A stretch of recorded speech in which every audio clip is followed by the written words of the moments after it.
Well, we are all done with week 8 of the LCS. It's officially done, though. The remote broadcast LCS, everyone plays in their bedrooms, is completed. Of course, this interview is brought to you by Alienware. I'm joined right now by Svenskeren, Dennis himself. How was it this weekend playing remotely? It was pretty interesting because I haven't played online games in a really long time, but kind of a nostalgic feeling and pretty throwback. So, I mean, it was really nice, and I felt like we felt really comfortable as a team because our practice has been really good this week, playing from home as well. So it just felt really comfortable. I mean, is that coincidence, or is there something about the playing from home, more casual environment that is allowing your team to just mesh better? Um, I mean, it might be a coincidence, or it could be just there's not as many nerves playing from home, so people can look better if they tend to get nervous on stage. Yeah. And I think Chizuka was looking really good playing from home. So, I mean, I think he was looking good last week of LCS on stage too, but this week, especially playing from home, he was really smurfing it. So I think it might have helped him out a bit, yeah. Is that more the Jizuke that you guys tend to see in scrims, or is he? Because people have talked about him being a coin flip. Maybe whenever he's in scrims, his coin lands on heads more often than 50%. I don't know. I'm just kind of curious if it is a marked difference. Whenever he's on stage for scrims. Well, I don't know. I think right now he's not as much of a coin flip player. I think he's kind of improved a lot in that regards. And yeah, he's just taking a lot of feedback, and he's really just looking really good right now. Yeah. Well, is there? You seem to like the idea of playing from home. Are there any downsides or any weird things that you have to worry about? It's definitely not as rewarding when we do win the game, and it doesn't really feel like there's any. Yeah, there's not as much pressure and just not any reward. Yeah, there's no crowd to cheer for the game, and I mean, when you the game still is get to over, do I'm an interview with me. Yeah, I guess that's the reward I get. Yes. So that's really nice. It's That's just what like Bowser normal. Here I am interviewing you after a win in the We were LCS standing right parking lot. outside the LCS. Yes, exactly. It's all the same. What has it been like for you this week preparing for this? Because I don't know, what's very interesting is I didn't know what to expect because a lot of the teams I had heard were going and practicing in the facilities and their training places, even as maybe the rest of the office was shut down, they were still going in there. I'd heard that some were going to play from the office instead of their bedrooms, but you are my last interview of this week, and every interview that I've done 10 of them now, everybody's been in their bedrooms. So what was it like preparing for this, and how did you end up in this situation? Yeah, well, so first of all, I'm just happy that LCS didn't get delayed even more. I'm pretty grateful that it started this week because I feel like we were really starting to peak. And if LCS got delayed even more, I don't know how that would look for us. So I'm just really happy that we get to play this week and it didn't get delayed more. And I think coming into the week, we were supposed to practice from the office, but then I don't know what happened. I guess just more teams decided to stay home, so our org as well just followed through, and we just stayed from home as well. And I think we were also supposed to play from the office on match day to get a different environment and just not feel too comfortable, falling asleep in our bedrooms and just chilling, when it's a match day. It's supposed it's really important that you have a ritual and you get in the game day mood. But I think we're just looking really comfortable in scrims, and we just kind of wanted to just do what we did in scrims. And if we changed the environment, we might have not been able to just play exactly like we did in scrims. And yeah, I think that's just why we stayed in Yeah. bedrooms.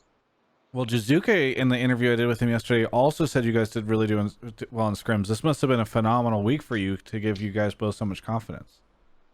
Yeah, I mean, I think we're just really, we're not playing scrims really just to win the scrims. It feels like when we win the scrims, it's actually because we outplayed opponents on a macro level. It's not just because we just get a bunch of kills and there's nothing to learn from the games. But yeah, the scrims just feel really nice right now. It feels like we have a lot to learn. Nice. Well, is this the final iteration of EG? Because so many people started the split saying EG is going to be really good. Captain Flowers, which I think Nicole just retweeted a tweet of his that were back on February 2nd, he said EG came into the LCS talking like they were Lex Luthor, but they're playing like they're Dwight Schrute. And she retweeted it now, kind of taunting him back, but it kind of illustrating the point that EG now feels like the team that so many people expected it to be at the start of the split. So is this it? Have you guys finally come to inform? Uh, well, I think we've definitely improved a lot over the split, but I think there's still a lot for us to learn, I guess. And I mean, this last week we have C9, and I guess that's going to be our test to see if we've learned more. Because last time we played C9, they rolled over us, and obviously if we can't beat C9, then going into playoffs, like we have a lot more to learn. So this is going to be a pretty good test this last weekend. But I mean, overall, I think we've improved a lot, but we can definitely improve more. Any idea how confident you guys would be in a best of five situation? Because obviously you guys are starting to win a lot of these best of ones, but best of fives, as you know, are way different. Yeah, I mean, it's just really hard to say. I haven't seen any of. I mean, I've seen the Sazela and Kumo in best of five, but I don't know how Tsuki and Bang adapt to the pressure of being in the best of five. I mean, I would assume they've been there before, so I would assume they know like not to panic if you lose a game and just like take every game like it's a new game. So yeah, I mean, this is gonna be fun for me to try with a new team and see what my coaches like how they are in the best of five, because obviously it's a new team and we've never played the best of five together. So I'm just looking forward to it. Hopefully making playoffs. Yeah. Is how are you able to sort of jam with the players online, or are you able to at all on your team? Because normally, play like the players on a team will go out, they'll get food, or they'll have lunch together, or they'll talk about stuff or whatever. It's probably a little easier to connect with your teammates. And so I'm kind of curious if you guys try that online or if it feels different.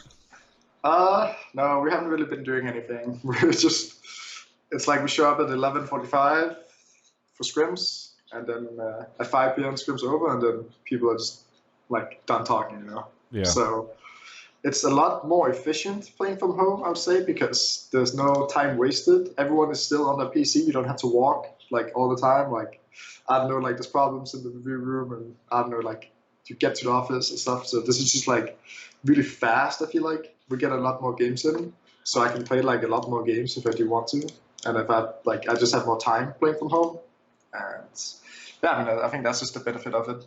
Yeah. Well, one thing that's come up in a ton of my interviews this weekend is the Players Association apparently had a vote in the beginning of this week about whether or not to continue, and the majority of the players said that spring split should be canceled. So I'm kind of curious what your impression was of that vote and also the results. Yeah, so I didn't even vote. I didn't vote in the You thing. abstained? Did you abstain, or were you just lazy? I just didn't even. I didn't even get to see the polls. So. Okay. But I mean, I saw the result afterwards. I would like to know like how many people have actually voted, because if it's like 10 people, then like it wouldn't really make sense. No, I can tell you. Actually, this will be hilarious because I actually talked to. Let me see if I can find it. Over 90 people voted because I talked to the Players Association, got the number. So you are one of the very few people who did not vote, because I think there were 100 total. So damn, that's true. Yeah. So we found one of them that didn't vote. I'm taking it back. I voted. Good save. Good save. No, but yeah, I mean, I said it previously. Like, I'm just really grateful that LCS is like still on. Like, I would be really sad if they canceled LCS just as we're about to peak. Like, it really feels like we're getting stronger every day, and yeah, it would just be really devastating if they finally canceled LCS just as we're about to get good as a team. Yeah. Is it difficult for you as an international player being stuck in the U.S.? I mean, certain countries are like, if you are a citizen of our country, you should come home now. I had this kind of realization about what that must be like for the international LCS pros, or at least some of them. Is that on your mind at all? Are you thinking about it? I try not to think too much about it. I mean, it is a pretty scary situation, but I mean, even the Denmark, they said like you can still come back even if like if you are Danish nationality, then you can still just come back, even though they say like people can't travel there anymore. Yeah. So I'm not too worried about it. And I mean, obviously, it's mostly just like my family. I just hope they stay safe because I don't feel like I'm really gonna get affected too much because I'm just staying inside. I'm not really like interacting with anyone, so I don't think I'll get affected. Yeah. I've been also asking people about how their teams have been approaching this because different teams have had different solutions. Uh, are you guys getting like food delivered, or how's everything working on EG for the situation? Uh, I think people are just doing different things. I mean, I know EG is giving us a stipend to just order food every day. So, I mean, we don't have to worry about that. At least there's a lot of restaurants still open for food delivery. So that's pretty lucky. And I mean, my girlfriend has been helping me out with cooking as well a bit. And we just bought a lot of food. And luckily, like I have a mother-in-law and dad-in-law here, so they've been helping me out as well. So I don't feel too isolated because it feels like I have family here too. Gotcha. Cool. Well, hey, thank you so much for the interview. Is there anything you want to say to anybody out there? Just thanks to the EG supporters. I'm just happy you guys are still cheering for us. Well, thank you so much for the interview. For everyone else, you can check out the rest of my coverage of all things esports right here on my YouTube channel. Hello, everyone, and thank you so much for watching that video. Very unique times that we find ourselves in. Want to give a shout out to my sponsor, Movement. They're based out of Los Angeles, a local business. They actually sent me this collector's watch that they did a limited run on recently. But you can actually save some money by using the link below if you want to grab something from their website. Stuff is really helpful for me. It's helpful for them. I know it's kind of a weird time for all of us, but doing that type of stuff, helping support my sponsors helps me out, even as, perhaps the things that I can offer them aren't interviews from live, giant, filled audience, packed arenas, and instead it's like this type of stuff. That kind of thing really does help me. So feel free to check them out. Even if you just click the link below, it helps me as they see that people are headed over there. So please check them out. Thank you again to Alienware as always, and stay tuned for more content as I make it here at home.